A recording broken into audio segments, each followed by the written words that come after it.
Quand un homme tue lui-même 3 personnes ou plus, à des moments différents de sa vie, on appelle ça un serial killer. Pardon? On appelle ça un serial killer. Un quoi?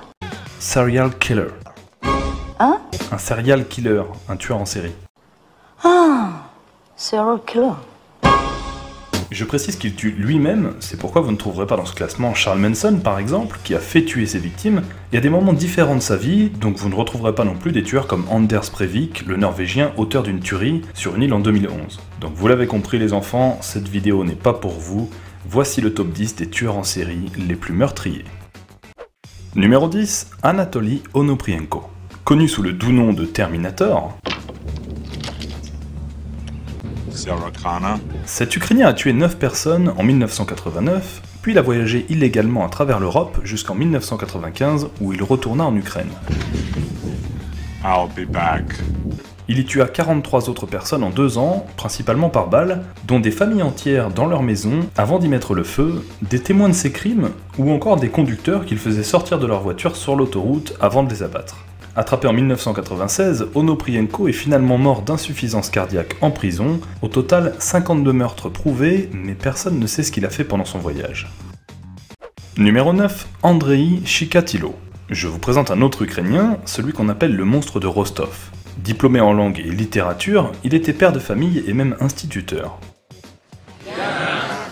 Pas si bien que ça, puisqu'entre 1978 et 1990, il tue en Russie 53 personnes, pour la plupart des enfants, qu'il violait, torturait, à qui il découpait des morceaux de peau qu'il mangeait avant de leur arracher les yeux.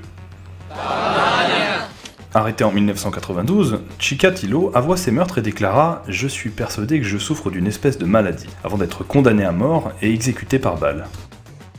Numéro 8, Zhang Qingwei. Ce vagabond chinois a commis 67 meurtres en seulement 4 ans, de 1999 à 2003, en s'introduisant la nuit dans des fermes et maisons en campagne. Il tuait des familles entières au marteau, à la pelle ou à la hache.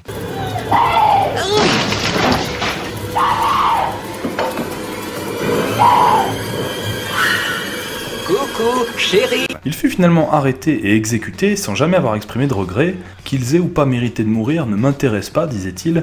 Je n'ai aucune envie de faire partie de cette société, la société ne m'intéresse pas. Numéro 7, Kampatimar Shankaria. Le recordman indien qui a tué au moins 70 personnes en un temps record en 1977 et 1978. La particularité de ses crimes, c'est qu'il opérait à l'aide d'un marteau. Si j'avais un marteau, je cognerais le jour, je cognerais la nuit. Finalement arrêté, Shankaria déclara avoir éprouvé du plaisir à tuer sans motif avant d'être condamné à la peine capitale, la pendaison. Numéro 6, Gary Ridgway. Le tueur en série le plus prolifique des États-Unis, baptisé par les médias le tueur de la Green River, la rivière dans laquelle il jeta les corps de ses 5 premières victimes violées dans les années 80. Bah là je viens de terminer de lester le corps, tu vois. C'est seulement en 2001, grâce à son ADN, que Ridgway fut arrêté et qu'il avoua 72 meurtres de femmes, et il est soupçonné de dizaines d'autres. Il fut condamné à 4800 ans de prison, si c'est possible aux États-Unis, une peine incompressible qu'il est toujours en train de purger. Numéro 5, Pedro Rodrigues Filho. Ce Brésilien a tué tout au long de sa vie et a commencé à 14 ans en 1968 pour venger son père qui s'était fait licencier. Seigneur tout-puissant, mais c'est grave! C'était petit, c'est ça! Il faut dire qu'il est né avec un pet au casque, mais vraiment, avec le crâne fracturé, suite au coup donné par son père alors qu'il était encore dans le ventre de sa mère. Avant ses 18 ans, il avait déjà tué un dealer, puis plusieurs membres d'un gang qui avait assassiné sa petite amie. Arrêté, il se retrouva alors dans la même prison que son père, et quand il apprit que celui-ci avait tué sa mère avec une machette, il le tua à son tour, mais ne s'arrêta pas là, il alla jusqu'à manger un bout de son cœur. Papa Minouche, tu l'as bouffé les minouches aussi là? Pas tout! En tout, on lui attribue plus de 100 victimes, dont presque la moitié de co-détenus depuis qu'il est en prison, un record en cours donc puisqu'il y est toujours. Numéro 4, Daniel Camargo Barbosa. Avant de tuer, ce Colombien s'était fait arrêter dans les années 50 pour 5 viols de jeunes femmes à qui il avait laissé la vie sauve. Dénoncé, il fut alors condamné à 8 ans de prison, peine qu'il purgea complètement. Mais à sa sortie, Camargo a appris de ses erreurs. Non, il ne décide pas d'arrêter de violer, il décide de ne plus laisser partir vivantes ses victimes. On estime qu'il est l'auteur de 80 viols et meurtres, principalement de fillettes, ce qui lui a valu 30 ans de prison sur l'île de Gorgona. île de laquelle il s'échappe en bateau pour arriver en Équateur en 1984, où il tue et viole 71 autres filles. Il se fait une nouvelle fois arrêter, il avoue ses méfaits et écope d'une peine de 16 ans seulement. Il devait avoir un très bon avocat. Mon client n'est pas un mauvais gars, mais il aime tuer. Non, il s'agissait en réalité de la peine maximum en Équateur. Il s'est finalement fait assassiner à son tour en prison par le cousin d'une de ses victimes. Numéro 3, Abul Jabbar. Il s'agit d'un serial killer homosexuel afghan qui est soupçonné d'avoir violé et tué 300 hommes et garçons en les étranglant avec un turban. En 1970, la police l'attrape alors qu'il tentait de faire une nouvelle victime. La police arrive et puis on fait je comprends pas.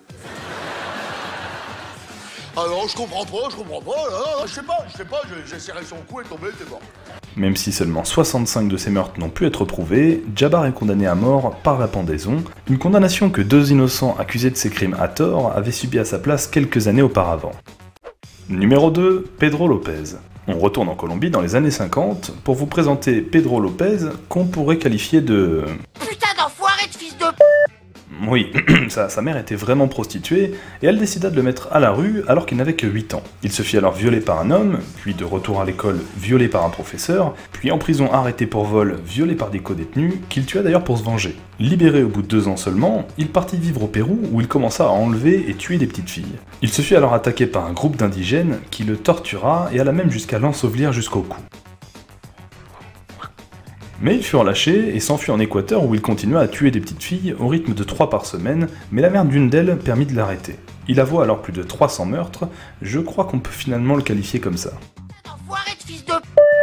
Au bout de 20 ans de prison, Lopez fut relâché malgré son intention avouée de tuer encore, puis redétenu 4 ans en hôpital psychiatrique et enfin libéré pour une caution de $50. Il est aujourd'hui libre, mais personne ne sait où il vit. Et numéro 1, Luis Garavito. Et notre champion est colombien, encore un. Et celui-ci est soupçonné d'avoir tué entre 300 et 400 garçons dans les années 90. Moi, je veux devenir un tueur professionnel. Je veux pouvoir tuer. J'aime tuer d'ailleurs. Sa méthode pour être aussi prolifique, il se déguisait en moine ou en vendeur ambulant pour gagner la confiance de garçons qu'il violait avant de les tuer, et pour certains de les démembrer et décapiter. Décapiter, vous voulez dire la tête? Principalement la tête. Oh là là, c'est pas bon ça. On va en prison pour ça, non? C'est justement là où il est actuellement, et même si le total de ses condamnations atteigne 1853 ans de détention, la loi colombienne n'en prévoyait que 30 maximum. Cette limite fut modifiée à 60 ans de prison maximum, principalement pour ne pas libérer celui qu'on appelle la bête. Mais sa bonne conduite en prison pourrait lui autoriser une remise en liberté en 2021. Garavito a d'ailleurs récemment déclaré avoir l'intention de commencer une carrière politique dans le but d'aider des enfants victimes de violences, je vous jure que c'est vrai.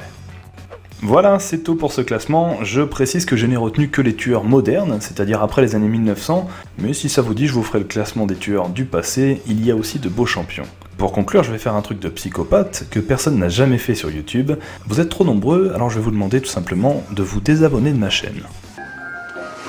Je crois que ça va un tout petit peu trop vite entre nous. Non, je plaisante bien sûr, abonnez-vous, rabonnez-vous, partagez la chaîne avec vos amis. Vous êtes déjà 50 000, dont plus de la moitié en un mois, merci à vous.